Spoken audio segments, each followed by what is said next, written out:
Olá! No Brasil, as mulheres representam mais da metade da população e do eleitorado.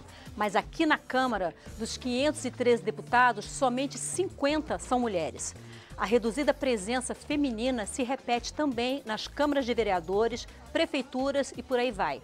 O porquê desse fenômeno e como a reforma política pode ajudar a mudar esse quadro abre o programa de hoje.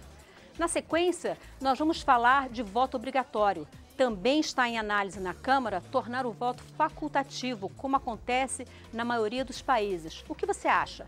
Se você não fosse obrigado a votar, você iria? Para esse debate, eu recebo hoje a deputada Raquel Muniz, do PSC de Minas Gerais, a também deputada Renata Abreu, do PTN de São Paulo, a presidente do Instituto de Fiscalização e Controle e integrante do Movimento de Combate à Corrupção Eleitoral, Jovita José Rosa, e o cientista político Leonardo Barreto. Você é nosso convidado para esse debate. Pode ser pelo 0800 6969, o e-mail expressãonacional@câmara.leg.br ou o nosso Twitter, @xnacional. Eu sou Maristela Santana e o Expressão Nacional é transmitido pela TV Câmara, a Rádio Câmara e a nossa página na internet. Leonardo Barreto, infelizmente eu vou chamar lá primeiro as senhoras, normalmente a gente fala senhores e senhoras, dessa vez é o contrário. Senhoras, obrigada pela presença aqui no programa. Leonardo Barreto, muito obrigada também. Eu que agradeço. Então, para a gente começar o nosso debate, eu quero mostrar algumas estatísticas que são de dados do Instituto Interparlamentar, que mostra que no mundo existe uma média de 22,4% de presença de mulheres nas câmaras dos deputados, o equivalente à Câmara dos Deputados aqui do Brasil. Nos países nórdicos, que reúne Noruega, Suécia, Finlândia, Dinamarca e Islândia, esse percentual é um pouco maior, 41,3%. E nas Américas, 26,8%. Em seguida, a gente tem a situação na América do Sul. Na América do Sul, o Brasil ocupa o último lugar, 9,94%, que é a situação aqui da Câmara. O Chile, que é considerado uma das democracias mais consolidadas da América do Sul, 15,83%. E se a gente olhar os países do Mercosul, a gente vai ver que a situação do Brasil também é bastante inferior. A Argentina, por exemplo, tem 36,19%, o Uruguai, pouco mais de 16% e o Paraguai, 15%. Então, eu quero começar a nossa conversa ouvindo a deputada Renata Abreu, do PTN de São Paulo. Deputada, normalmente existem duas explicações para essa baixa participação da mulher na política no Brasil. Tem uns que dizem que é porque mulher não vota em mulher. Então, como as mulheres são maioria e que as mulheres não votam em mulher, a gente acaba sendo minoria aqui na casa. E uma outra explicação é que, apesar de existir por lei uma cota, uma exigência de que 30% dos nomes apresentados nas eleições, nas candidaturas, sejam de mulheres, na realidade, o preenchimento dessa cota de 30% é para satisfazer a justiça eleitoral, é para inglês ver, porque as mulheres não recebem, de fato, o apoio, inclusive o apoio financeiro necessário para se tornarem, de fato, competitivas. Na sua avaliação, o que faz o Brasil ocupar essa posição tão diferente em relação ao resto do mundo? Olha, eu falo até com conhecimento de causa que eu sou dirigente partidária.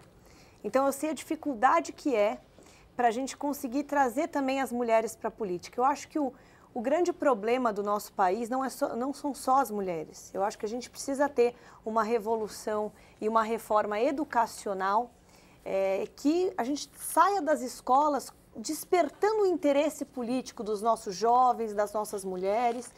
E eu acho que o cenário de hoje, e eu tenho um trabalho muito forte de tentar trazer a mulher, principalmente para dentro do partido, para concorrer, as prioridades da mulher. Né? Eu vejo como mãe de 2 filhos, o quanto é doloroso você deixar os seus filhos em casa para renunciar por um projeto de vida, um projeto de contribuição para a sociedade. Então isso pesa muito também na vida, inclusive para o trabalho, não só para a política. Né? E eu acho que a gente precisa efetivamente trazer mais mulheres para a política por uma característica feminina de sensibilidade. Né? Eu falo que a mulher é a grande cuidadora. Quem cuida do lar, quem cuida das crianças, quem cuida dos enfermos, são as mulheres. Então a mulher ela tem um dom de cuidadora que na política é muito positivo.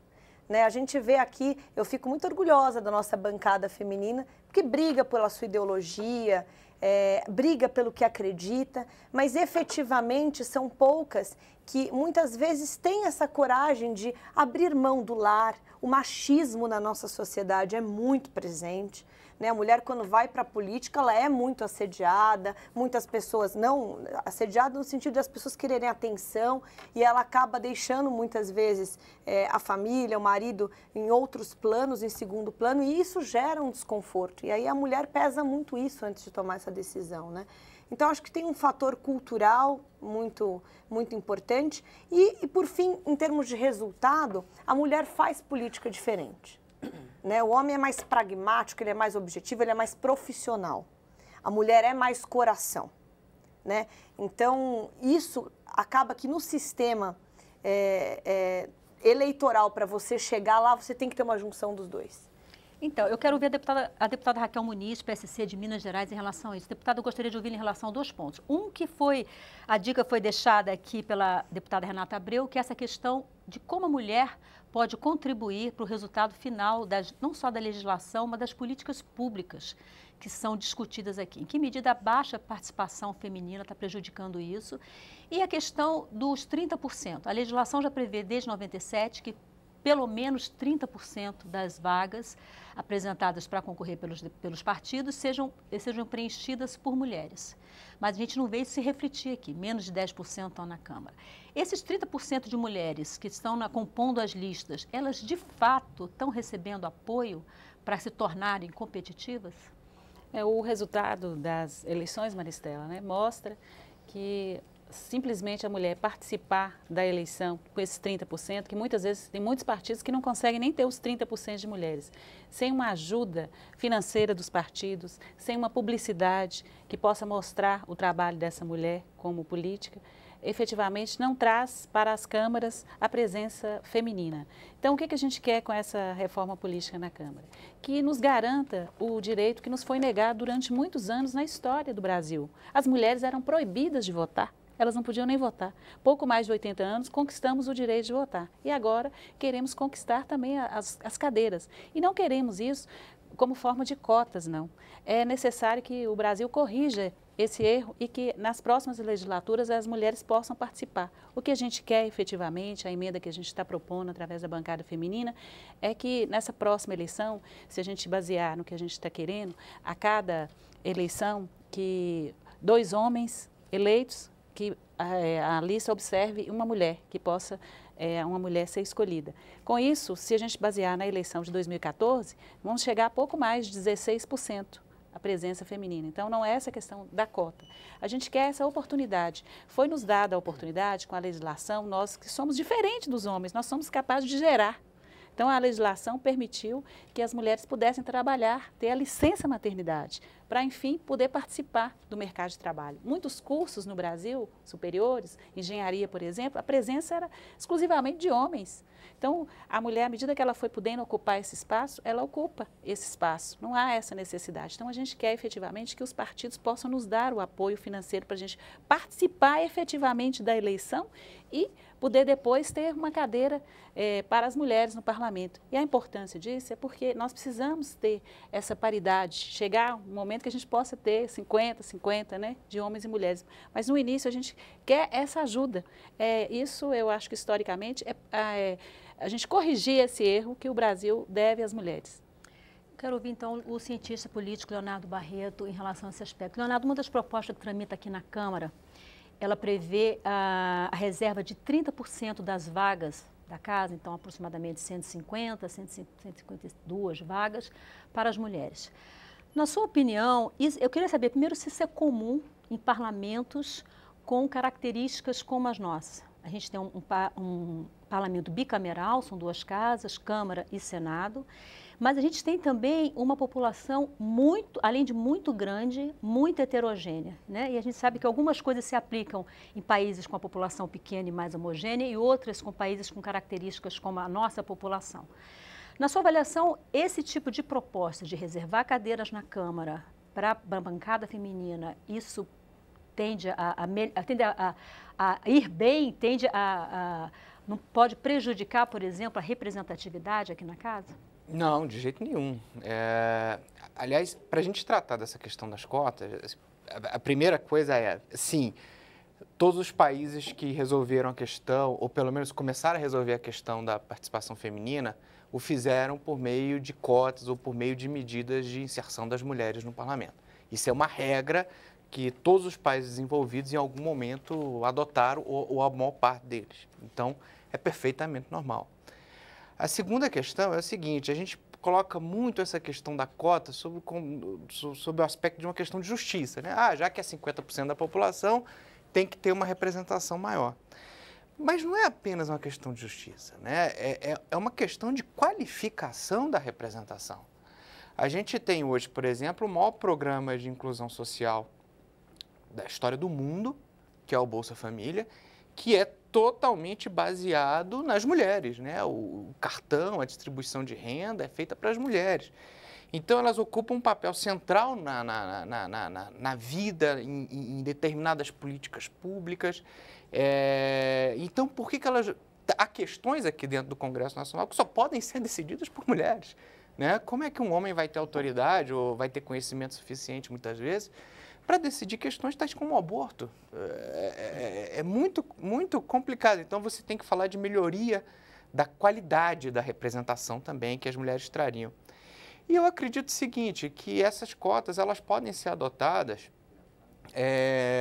por um determinado período, mas elas precisam ser adotadas para você formar entre os núcleos femininos, entre as mulheres, expertise suficiente para que elas possam competir depois em igualdade de condições com os homens.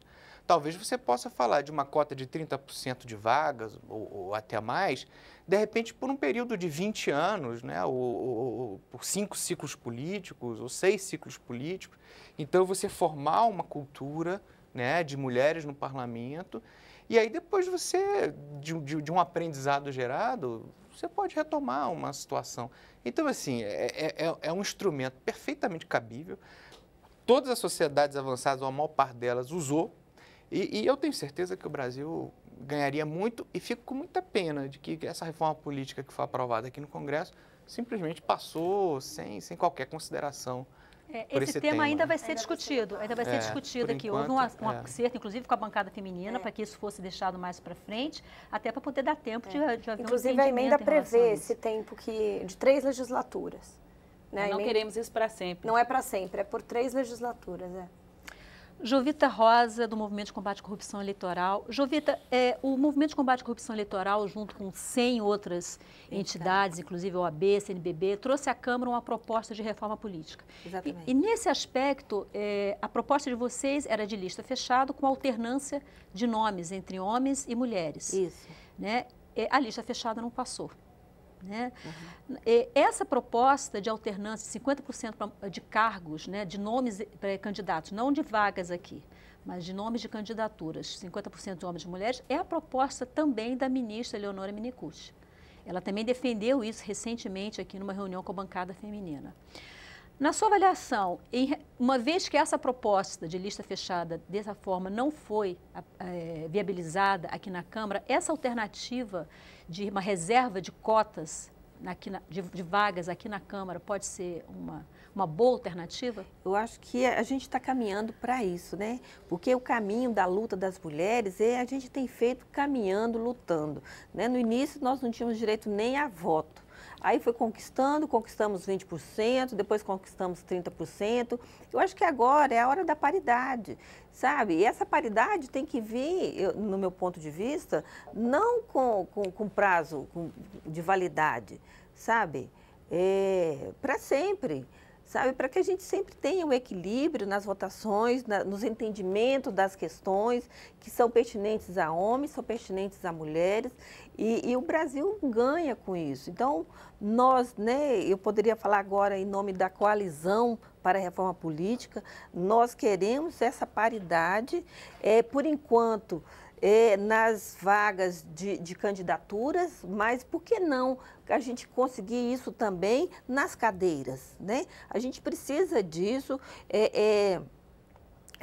Na nossa experiência com essa questão de cotas, de vagas, de cadeiras reservadas, hoje a gente já consegue diminuir um pouco a injustiça, né, com a sociedade, com o povo negro. A gente tem visto outra realidade nas universidades e eu acho que a gente precisa ousar, né? E os partidos também, eu acredito que os partidos políticos têm que fazer o dever de casa. É uma dificuldade a gente ver partidos investindo em mulheres que têm lideranças. Eles preferem colocar as mulheres para cumprir uma tabela, né? Para garantir a vaga do homem, eles escolhem uma mulher, mas sem representatividade. Então, isso é um uso da mulher para a política e isso a gente tem que acabar com isso. Tem um comentário aqui que chegou agora via Twitter do Bruno Meneghello, ele vai exatamente na linha do que você está falando. Ele diz o seguinte: as mulheres são filtradas no voto. Temos 52% de eleitoras, 30% de candidatas e apenas 10% são eleitas.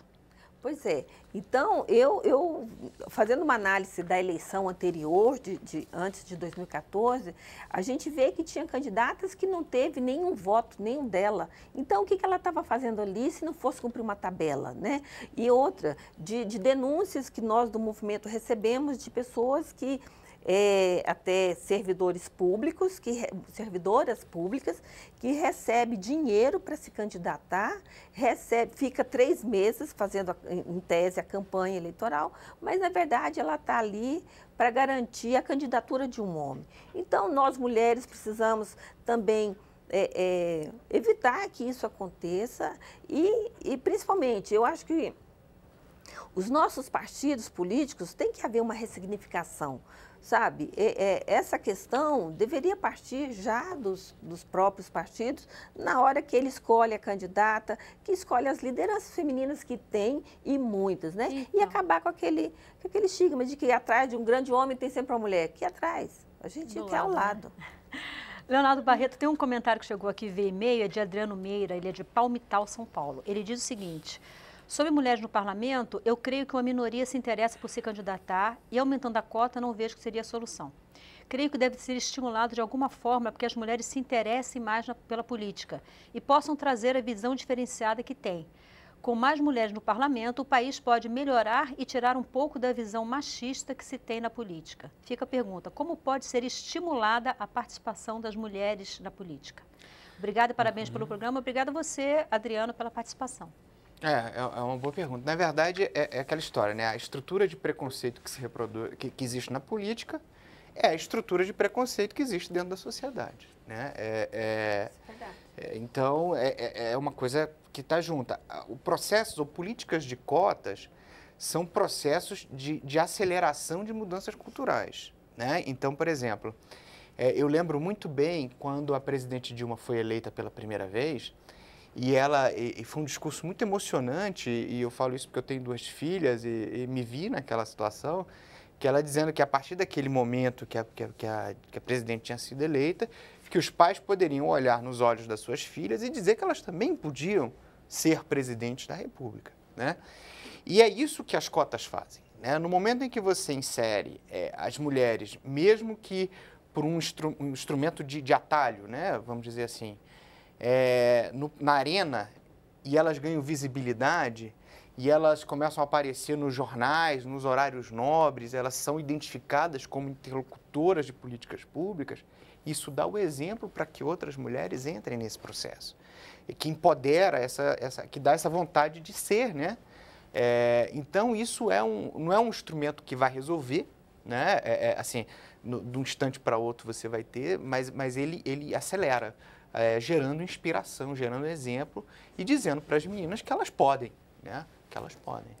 Deputada Renata Abreu, deputada, a senhora falou que a ideia, a proposta é que essa medida seja em caráter provisório por 3 legislaturas, não é isso? Como é que se pretende avaliar, ao final dessas 3 legislaturas, o resultado dessa política, até para saber se é o momento realmente de acabar ou se é o momento de continuar? Olha, na verdade, você falou dos 30%, só fazendo uma correção, como a Raquel muito bem falou, o partido elegeu 3 deputados, né, 2 homens já, o terceiro seria mulher. Então, se só elegeu 2 homens, entrariam 2 homens. E tem uma coisa muito importante de se falar. A nossa emenda da bancada feminina, ela exige que a mulher tenha, no mínimo, 10% do coeficiente eleitoral. Então, nós não queremos que eleja uma mulher que não tenha representatividade, com 100 votos. Esse não é o intuito das cotas, né? É botar uma pessoa com representatividade, mas que, dentro do processo, garanta esse percentual. Então, a gente colocou uma cláusula de desempenho mínima. A questão da avaliação, eu acho que tudo quando você fala de reforma política é uma perspectiva, né? Na tentativa e erro. Então, eu acho que a gente precisa implantar e depois, se voltar, por 3 legislaturas acabou, voltou, piorou, e fazer essa avaliação todos nós, né? A gente espera, como muito bem falou nosso cientista político, que mais mulheres inspirem mais mulheres. E isso, eu vou te falar, foi muito claro. Até na minha campanha eu achei muito interessante, né? A quantidade de menininhas que falaram, poxa, eu quero ser política, porque tinha uma inspiração feminina, foi excelente sua posição. Eu acho que é isso mesmo, mais mulheres chegando nessa casa vão inspirar, que mais participem, que vão atrás desse novo projeto. Da mesma forma que os programas sociais colocaram a mulher como a chefe do programa, né? Minha Casa Minha Vida, são as mulheres. A própria ONU Mulher, que fala do empoderamento das mulheres, que quando você cuida de meninas, quando você cuida de mulheres, você está cuidando de uma sociedade, porque elas vão cuidar de todos. Então, é nesse sentido. Os partidos também têm que oportunizar as mulheres, fazendo com que elas possam participar, financiando as suas campanhas. E essa oportunidade, com certeza, após essas 3 legislaturas, eu acredito, e o cientista político está aí para comprovar isso em outras nações, onde foi permitido que a mulher participasse, que efetivamente ela conquistou o seu espaço. Recebemos aqui, há pouco mais de 15 dias, a presidente do parlamento da Itália, uma mulher. Então, assim, aonde resolver dar essa oportunidade, nós levamos isso para frente. Deputada, aqui em Brasília, quando o então governador Cristóvão criou o Bolsa Escola, eu participei muito perto desse processo todo, e o que estava muito claro naquele momento é que as mulheres seriam cadastradas, as mulheres iriam receber, porque existia a certeza de que a mulher ia pegar aquele dinheiro e, de fato, investir na família, nos filhos, na alimentação e tal, e que os homens, né, poderiam correr o risco de tomar uma cachaça, alguma coisa parecida. Não que os homens, de maneira geral, sejam responsáveis, mas a visão geral é que a mulher tem esse olhar mais o instinto de cuidar, né? Está dentro da mulher. E nunca é demais lembrar que a Alemanha, que hoje é o principal motor, é o grande motor da União Europeia, foi um país que foi destruído diversas vezes e foi reconstruído todas as vezes por mulheres. Que os homens ou morriam ou estavam sequelados na guerra. Então, a Alemanha é um país que hoje tem a Angela Merkel à frente do parlamento, já alguns governos. É um país que foi destruído muitas vezes e reconstruído, pelo menos no período de 100 anos de guerra, todas as vezes por mulheres. Deputada Raquel Muniz, eu quero ouvir em relação a um ponto ainda. A legislação estabelece que, entre outras destinações, o fundo partidário, né, que é formado sobretudo por recursos do orçamento da União, pelo menos 5% desse recurso seja destinado à criação e manutenção de programas de promoção e difusão da participação política das mulheres. E o partido ele tem que comprovar para a Justiça Eleitoral, para o Tribunal Superior Eleitoral, que ele está fazendo esse uso. Esse dinheiro, de fato, está sendo usado como deve? Qual a sua opinião? Na verdade, tem que haver uma maior clareza desses recursos. Transparência, uma transparência. Mas o que a gente observa efetivamente é que isso não tem ajudado muito, não, a participação das mulheres. Prova disso é que os partidos ficam correndo atrás das mulheres para cumprir os 30% de obrigação das mulheres participarem da eleição. Então, eu acho que não é só essa questão da mulher poder participar da eleição, estar lá na lista, figurando como candidata. Ela efetivamente tem que ter a garantia da sua cadeira na Câmara de Vereadores, nas Assembleias Legislativas e na Câmara Federal. Só dando mais uma explicação em relação ao que a deputada Renata Abreu colocou, ela falou de coeficiente eleitoral. Você que não está aqui no Congresso, às vezes não está muito acostumado com esse linguajar, o coeficiente eleitoral é o resultado da divisão do total de votos válidos que aquele Estado recebeu naquela eleição pelo número de parlamentares que ele vai ter aqui na Câmara. Então, isso é o coeficiente eleitoral. E a deputada estava explicando que a mulher, pela proposta, a mulher, para ter um assento aqui, ela vai ter que ter atingido o coeficiente eleitoral. Não, no mínimo 10%. No mínimo 10% do coeficiente eleitoral. Maristela, só nesse ponto que você tocou com a Raquel, seria muito mais efetivo se esses 5% que hoje a lei prevê, houvesse a possibilidade desse recurso poder ir para a campanha das mulheres. Porque hoje o que se obriga é que esse recurso seja para políticas de incentivo da participação feminina. Mas muitas vezes o foco do partido está na montagem de chapa e é um foco até mais da fundação no meu entendimento.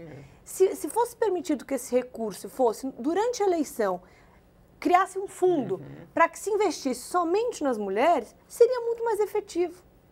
Jovita, em relação agora ao financiamento de campanha, já que está se falando de como investir, né, nas mulheres, como destinar recursos para a campanha propriamente dita. Foi aprovado já em primeiro turno a proposta de financiamento empresarial para os partidos políticos. Você acha que seria o caso de reservar uma parcela desses recursos obrigatoriamente para as campanhas femininas? Olha, apesar de que a gente é contra essa forma de financiar partidos políticos por empresa, porque empresa ela não faz doação, nenhuma empresa faz doação, elas fazem investimento e a gente está aí cheio de exemplos para ver a corrupção de onde há uma grande origem que vem, né, dessa doação de campanha.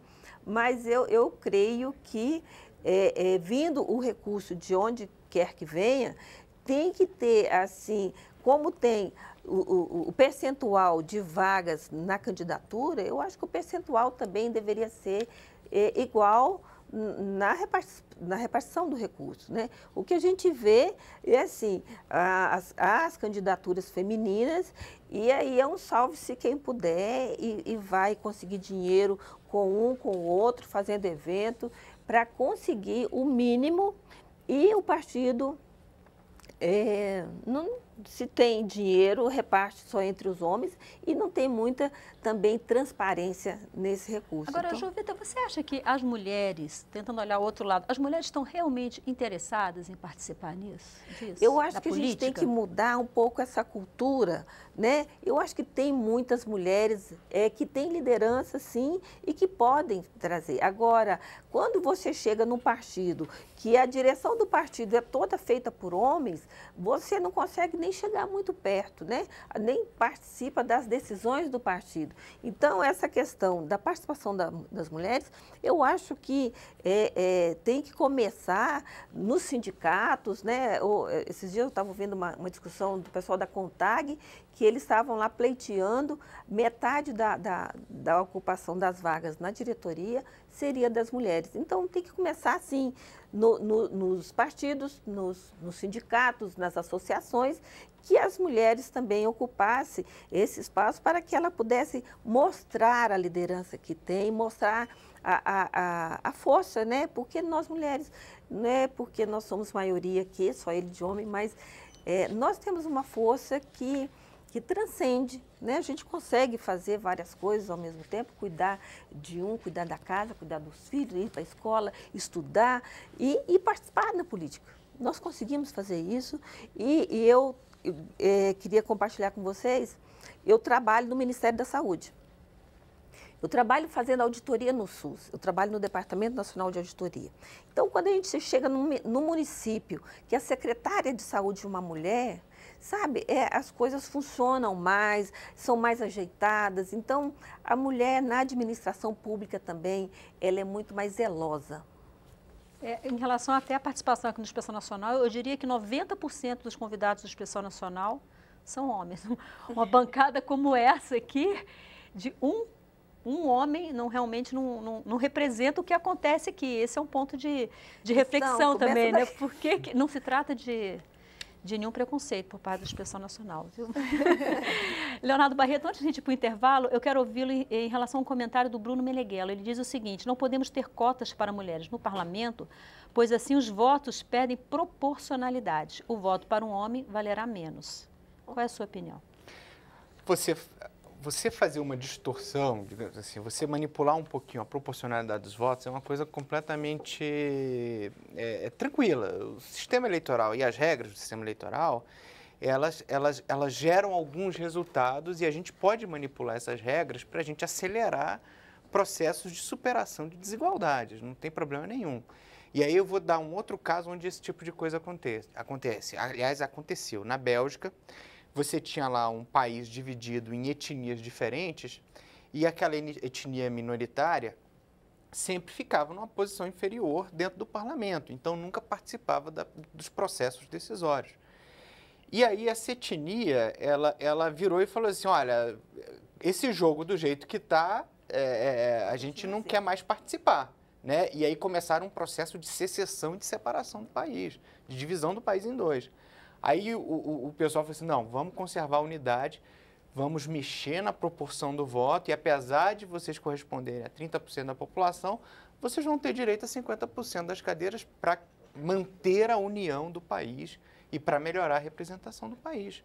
Então, assim, se é para o bem, né, se é para a melhoria, não tem problema. Enfim, não existe um sacramento religioso, né, que obrigue a gente a ter observar essa proporção de uma maneira tão reta assim. Isso aconteceu aqui na eleição da mesa diretora. As mulheres não participavam.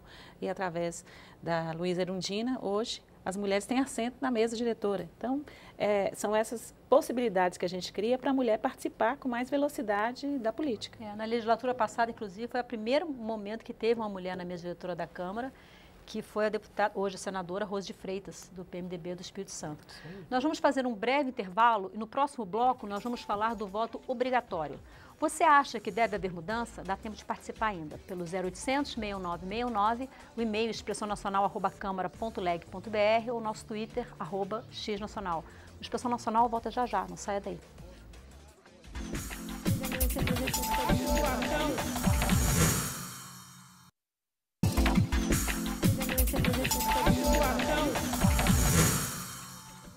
Olá, o Expressão Nacional está de volta na TV Câmara e na Rádio Câmara. Entre os temas em debate na reforma política está o fim do voto obrigatório. Para debater esse tema, estão aqui comigo hoje a deputada Raquel Muniz, do PSC de Minas Gerais, a também deputada Renata Abreu, do PTN de São Paulo, a presidente do Instituto de Fiscalização e Controle, integrante do Movimento de Combate à Corrupção Eleitoral, Jovita José Rosa, e o cientista político Leonardo Barreto. Deputada Raquel Muniz, eu gostaria de voltar com a senhora nesse bloco, tratando essa questão do voto facultativo e do voto obrigatório. Primeiro, eu queria saber a sua opinião em relação a esse tema e queria colocar um ponto para reflexão. Eu estava dando uma lida, nos países onde o voto é facultativo, que são, de fato, uma minoria, existe uma predominância de ida às urnas de eleitores ricos, homens e idosos. Em que medida, se isso se reproduzir no Brasil, isso pode... um eventual voto facultativo pode prejudicar a representatividade, inclusive das mulheres aqui no parlamento? Olha, o Brasil é gigante, então a gente tem muitas diferenças regionais. E durante o debate na Comissão de Reforma Política, a gente percebeu isso, nessa questão do voto facultativo. Em alguns locais, tinha alguns parlamentares que falavam que ia ficar difícil, que... ia ter que buscar o eleitor para que ele fosse votar se o voto se tornasse facultativo. Outros já argumentavam que já há uma ausência do eleitor, quer seja justificada, que ele não comparece, pela questão da idade também, que ele já não é mais obrigado a votar. Então, o debate foi muito intenso com relação a isso. Então, eu acredito que, efetivamente, vai ficar difícil, se o voto facultativo, de você conseguir levar uma grande população para poder votar. E isso, com certeza, vai influenciar no voto também das mulheres, que são as menos votadas também. A senhora acha, então, que deve permanecer o voto obrigatório? Deve permanecer o voto obrigatório. Deputada Renata Abreu, eu queria saber também a sua opinião e colocar um ponto que foi tratado aqui pela deputada Raquel Muniz, que é o seguinte: hoje o Brasil é um país de dimensões continentais e com diferenças muito grandes entre as várias regiões. Então, por exemplo, votar na Amazônia, por mais que a justiça eleitoral nossa tenha uma estrutura muito grande e use muito bem essa estrutura para fazer o voto chegar, mas não é dos processos mais fáceis de votar. No semiárido nordestino também não é dos processos mais fáceis. Em que medida o voto facultativo pode favorecer para que o eleitor que está em situação de difícil acesso acabe não indo votar e que o eleitor que mora nos grandes centros urbanos acabe votando mais e havendo uma uma distorção na representatividade aqui? Eu acho que na prática, você tornar o voto facultativo, pensando em justiça eleitoral, não muda, porque você vai ter naquela população os que querem votar. Né? Eu, pessoalmente, sou a favor do voto obrigatório, por uma questão, eu acho que o Brasil ainda não está preparado, na minha opinião, para um voto facultativo. Eu acho que nós lutamos muitos anos numa ditadura militar e eu venho de uma família que lutou muito, né? Eu tive um tio preso e torturado numa ditadura militar para que nós tivéssemos o direito de ir para a urna, o direito de votar, de escolher quem iria governar esse país. E eu acho que depois desse momento, a nossa população, eu sempre digo que as grandes lideranças políticas do país estão morrendo e novas não estão nascendo. Nós não estamos incentivando a nossa população o interesse pela política. Os nossos jovens não querem participar, não digo todos, mas isso é triste. Nós vivemos numa democracia e esse civismo, esse espírito de cidadão brasileiro tem que existir no nosso processo. Então, quando toda a nossa população tiver essa consciência política, tornar um voto facultativo, eu acho muito válido, mas a gente ainda tem que avançar numa questão que não é uma reforma política, como muito bem disse, é uma reforma educacional, uma reforma de tentar resgatar essa juventude para ele entender que ele é um cidadão e como cidadão ele tem, não é um dever, é um direito de votar, né? E que aquilo é importante para o futuro dele. Então, eu acho que nesse momento ainda é muito cedo para o Brasil pensar no voto facultativo. Eu tenho aqui um comentário que é de Marcos Teixeira Prates, ele mandou pelo nosso site, pelo nosso Facebook, ele diz o seguinte: sou a favor do voto facultativo, pois é meu direito a opção para votar ou não, ao invés de perder o meu tempo. Mas também penso que se não houver votos mínimos para eleger os candidatos necessários, deve-se fazer novas eleições com a mudança total dos candidatos. Então, Jovita Rosa, no Movimento de Combate à Corrupção Eleitoral, o que o Marcos Teixeira traz para a nossa discussão, eu acho que tem um pouco a ver com os protestos, né, que o Brasil viu acontecer em 2013, 2014, 2015 também, em que uma das bandeiras era o não me representa. Em que medida o voto facultativo, quero saber também a sua opinião, em que medida o voto facultativo pode abrir espaço para que as pessoas que não se sentem representadas não compareçam às urnas e os que estão aqui, que serão eleitos, realmente não representem ninguém? Pois é, com esse voto que é obrigatório, as pessoas já não se sentem representadas, se eles deixarem de votar, aí que não se sentirão mesmo, aí que eles realmente não serão representados. Eu compactuo com a ideia dela, eu acho que o Brasil não está preparado ainda para esse voto facultativo. Nós temos que ter algum governo que venha com coragem e faça um investimento muito grande, no mínimo de uns 30 anos, numa educação de qualidade, né? E para que a gente possa formar mais pessoas na sua integralidade. Né? Hoje, o ensino é frágil e eu lembro que em 2012 nós conseguimos que o governo realizasse a primeira Conferência Nacional sobre Transparência e Controle Social. E um dos itens que teve uma votação muito grande no nosso relatório final foi que colocasse cidadania, mudasse a lei de diretrizes e bases da educação e colocasse cidadania desde a primeira infância.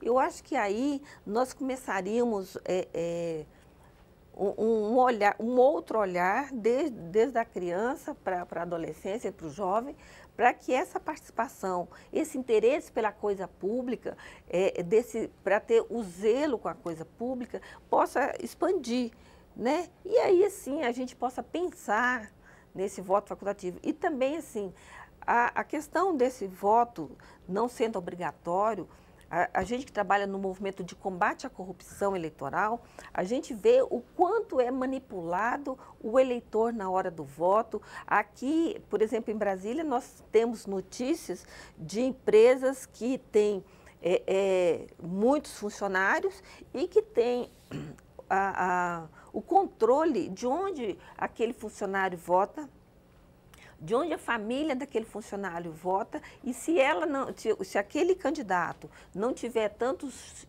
votos naquela urna, ele vai perder o emprego. Então, vai permitir, né, que quem negocia mandato, quem faz da política um mercado, vai ter muita facilidade de ter aquele voto de cabresto, né? Então, a partir, nós somos contra, eu acho que o Brasil não está preparado e votar é um Agora, dentro do ato voto de obrigatório, há de se cidadania. lembrar que se a pessoa não quer votar na deputada Raquel nem na deputada Renata, ele pode chegar lá e votar em branco. E isso aconteceu em Minas Gerais, na cidade de Rio Pardo.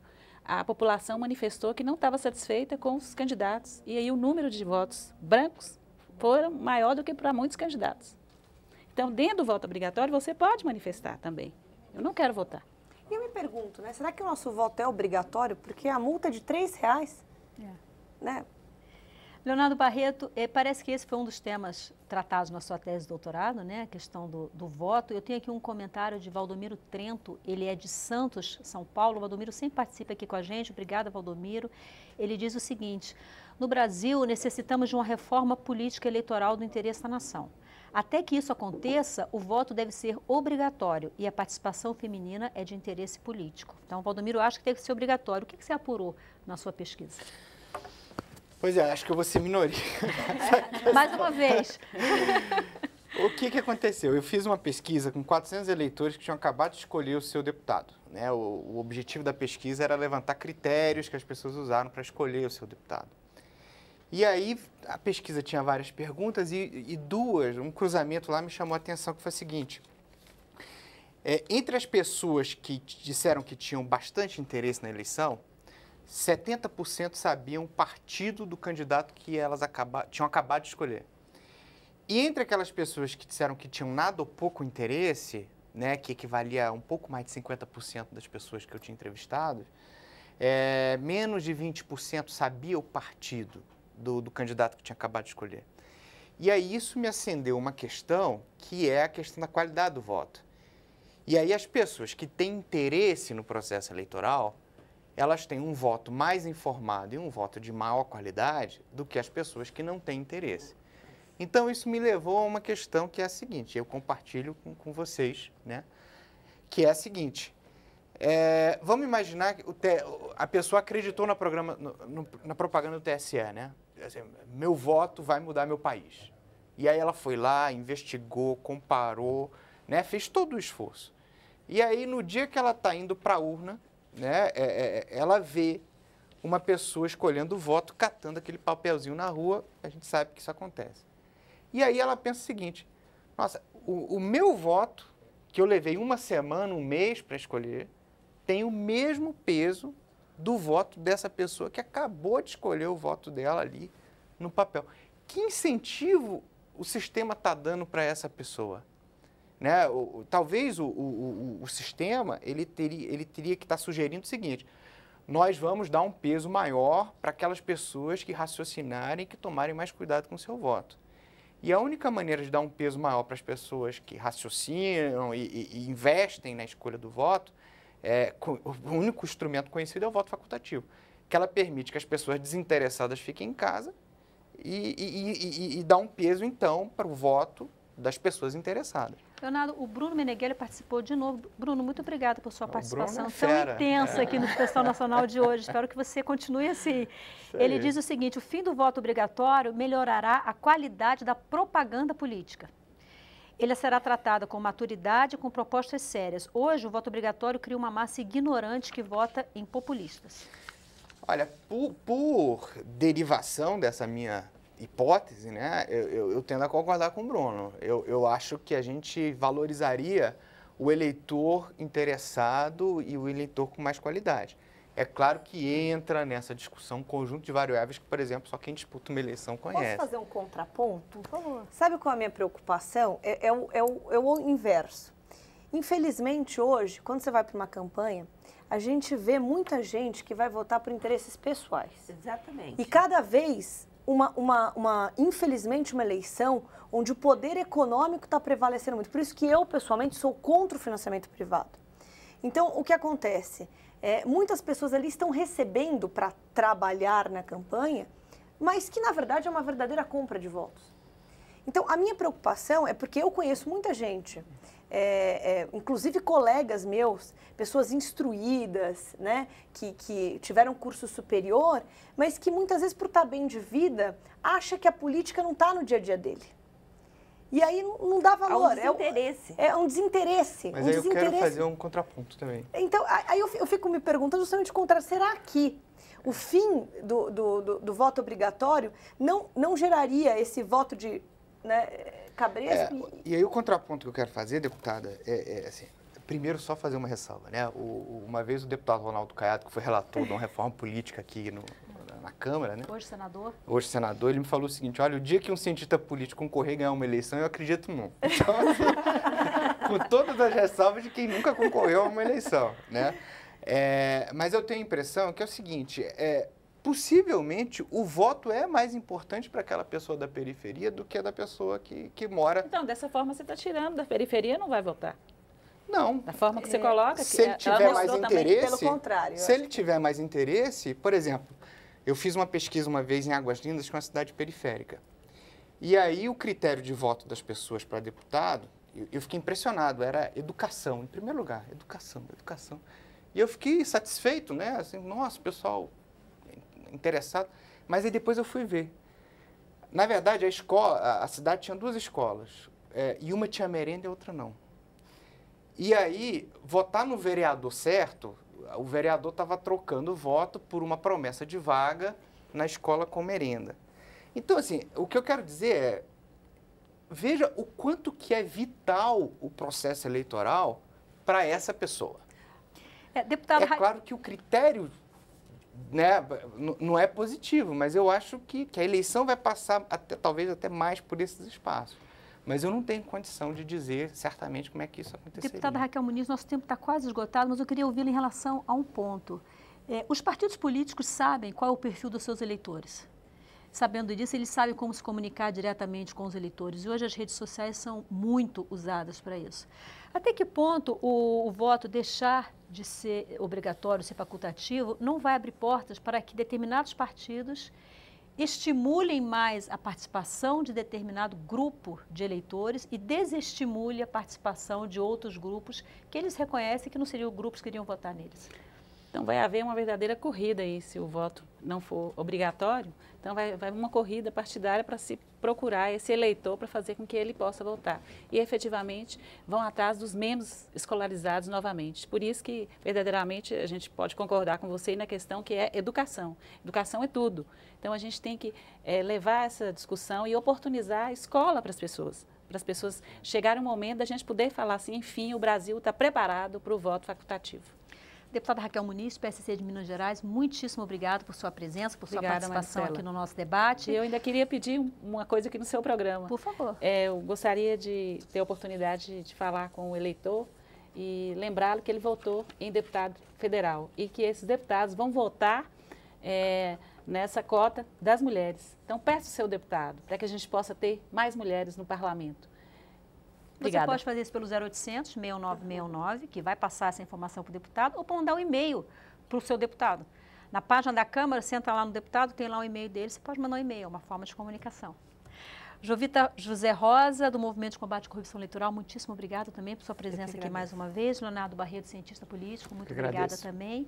Deputada Renata Abreu, PTN de São Paulo, muito obrigada também. Muito obrigada, por sua presença. Você que participou, que nos acompanhou, muitíssimo obrigada. Que esteve pela TV Câmara ou pela Rádio Câmara, muitíssimo obrigada. Na próxima semana, nós vamos falar do programa de concessão de aeroportos, rodovias, ferrovias e portos, lançados pela presidente Dilma Rousseff nesta terça-feira. O Expressão Nacional volta na próxima terça, às 9h30 da noite. Eu sou Maristela Santana e eu espero você. Até lá.